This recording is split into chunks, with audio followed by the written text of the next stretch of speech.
Hello everyone. In this video, you are gonna see that how you could make your very own first app with the help of Flutter. Now let's discuss what actually Flutter is. Flutter is a framework that is developed by Google. It is used to build cross-platform apps.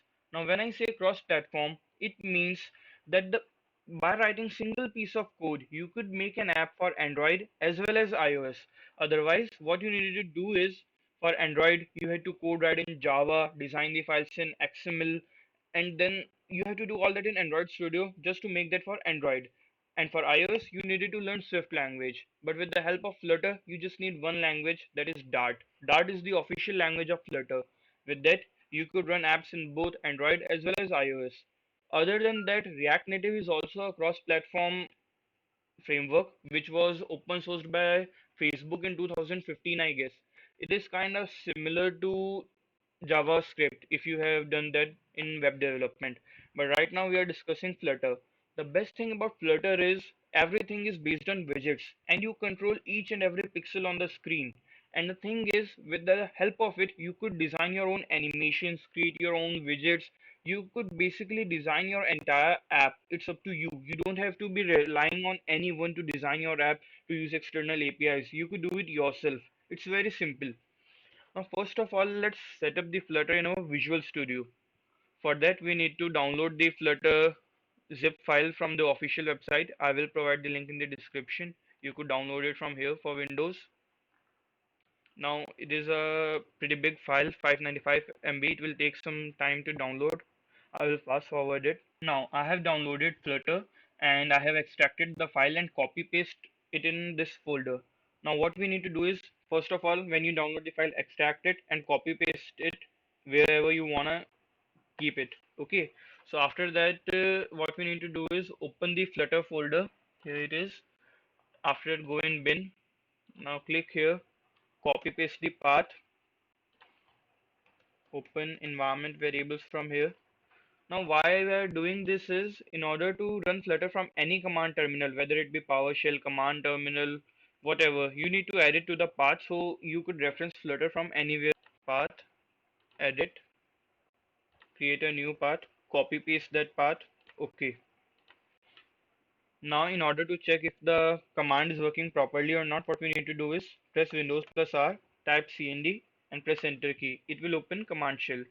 Now, here let's run the command flutter doctor. It's the basic command. It is used to diagnose the entire Flutter basically setup. That you have all the files or not, and if the emulator is there, is it working properly or not.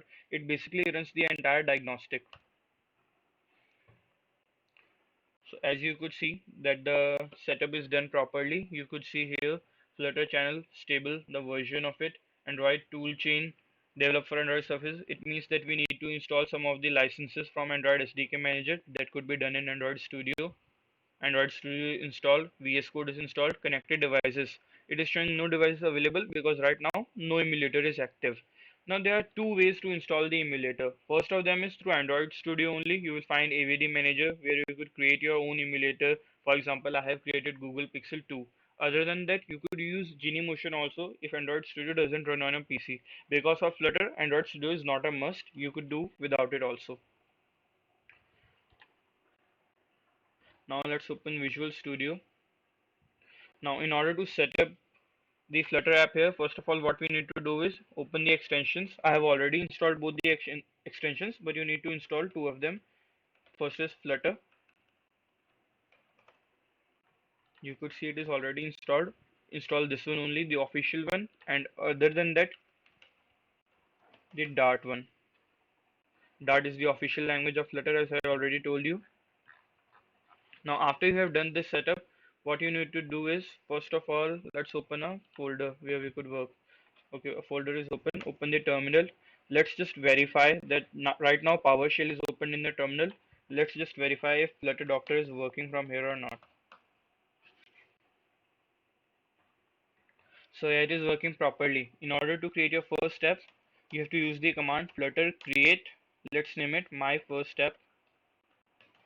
It will generate an app and all the setup files that are required to work on. It will generate all those files for you.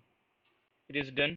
It also automatically runs Flutter Doctor for you, and it is showing again that you need to install more of the licenses. That is not important right now.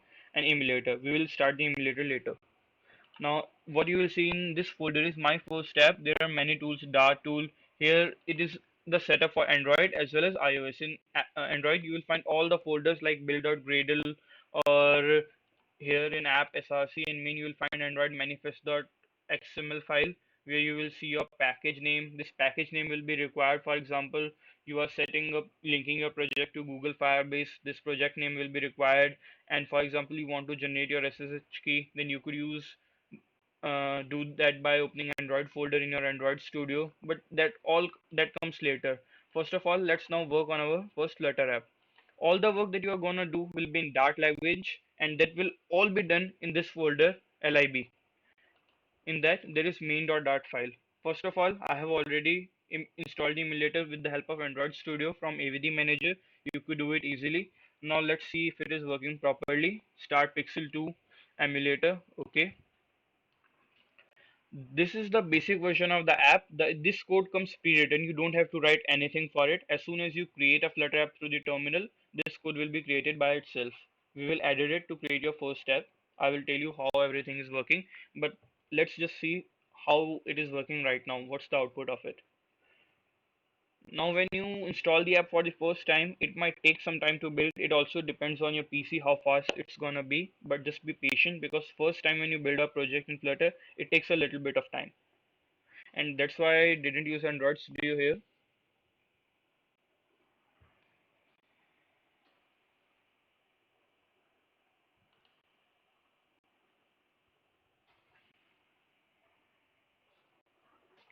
I have fast forwarded it. Now let's see if the app is working properly.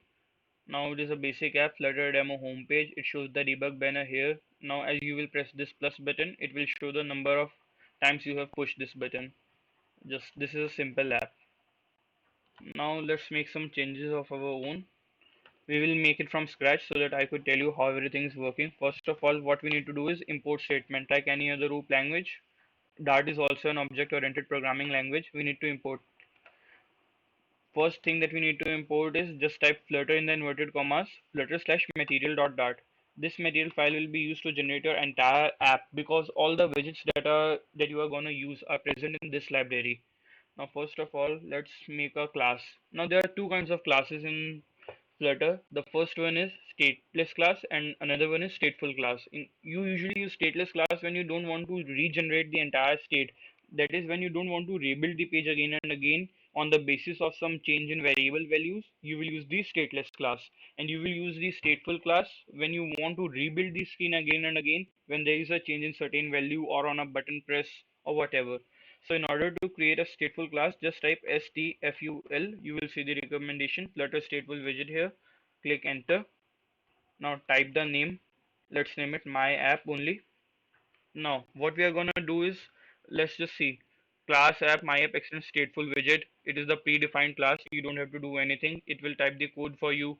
And as I told you, everything here is done on the basis of widgets. You will see that in this class it is doing widget build context container.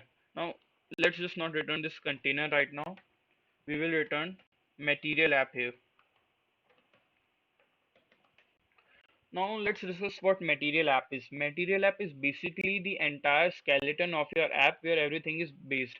It will provide you features such as scaffold or navigator or theme of your app. So it provides you basic all the features of material design. Okay, and what we are gonna use is basically it will be the most parent widget that are you gonna use in most of your apps. Now it has got many features like let's just see. Just hover over it, you will see here you could see home here, color here, background color, theme data.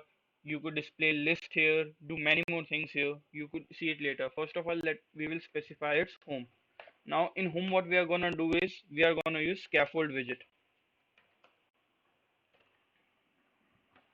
As I told you, everything is done on the basis of widgets. There will be a parent widget, another widget inside, and you could design your entire app on the basis of that. Now scaffold is a class that is used to implement basic material design, visual layout structure of your Flutter app. It will provide you features such as drawers, snack bars, bottom sheet, navigation bar, etc. Basically, you could like for example, we are gonna use our app bar here. Okay, now before using scaffold, let's just see what we could do in material app. In home, let's just display a text. Now, in order to display a text, also what you are gonna use is a text widget. Everything is done on the basis of that. Here, material app is the parent widget, and text widget is the child widget of the material app inside the home. Now let's just display my first app. In order to run the app, what we need to do is create a main function.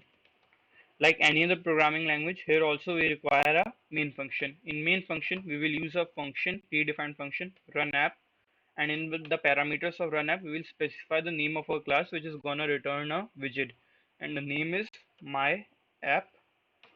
Let's create an object of my app here, a semicolon here. Now let's run it by pressing Ctrl plus F5.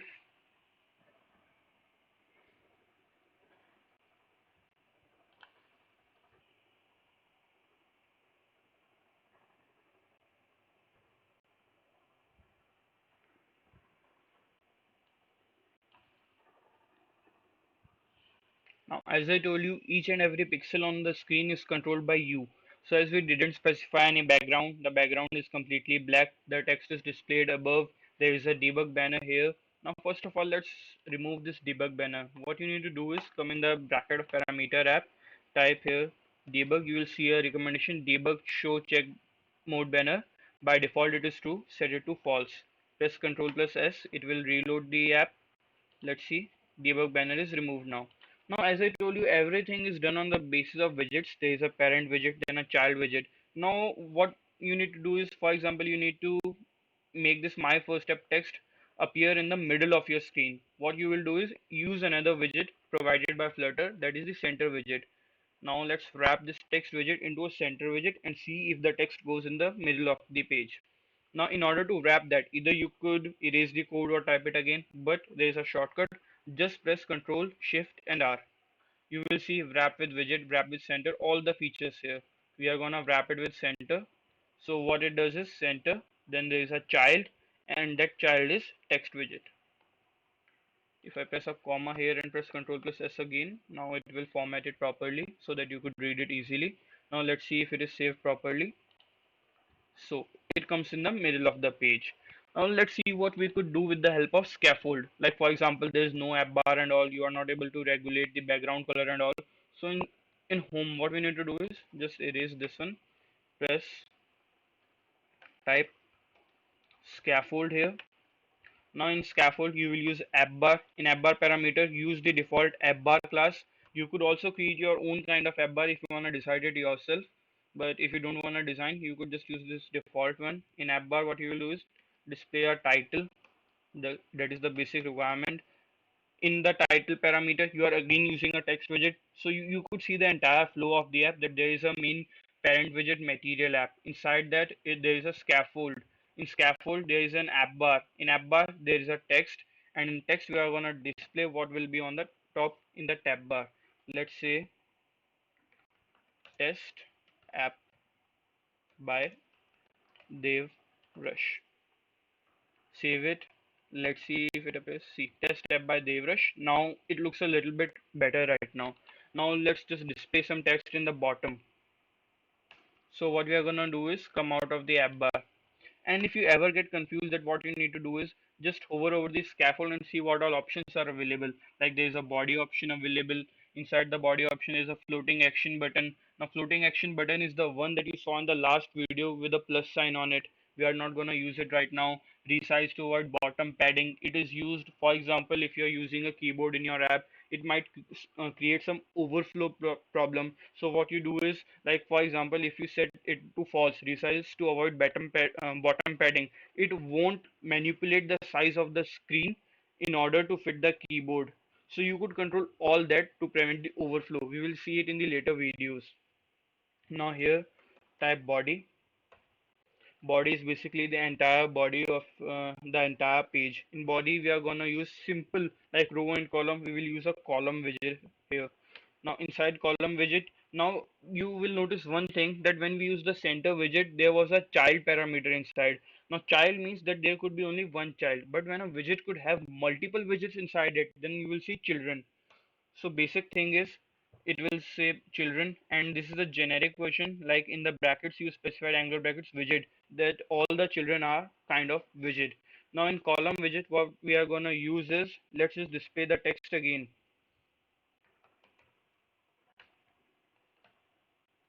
My first app. Let's see how it appears. So you could see my first app is here. Now if you wanna edit it, you could change the font and all here. In bracket of the text bracket only, press use style. Now use the text style class.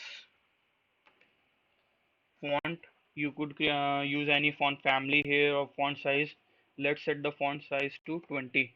Let's see if it changes. So you could see the size has increased a bit.